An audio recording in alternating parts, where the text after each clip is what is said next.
Here's a tutorial on how to make the perfect espresso.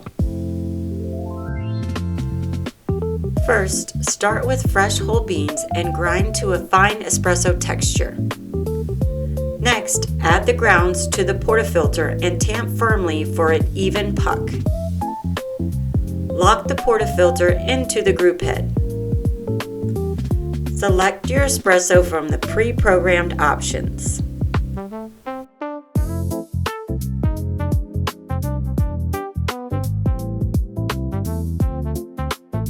Steam and froth your milk to the desired texture.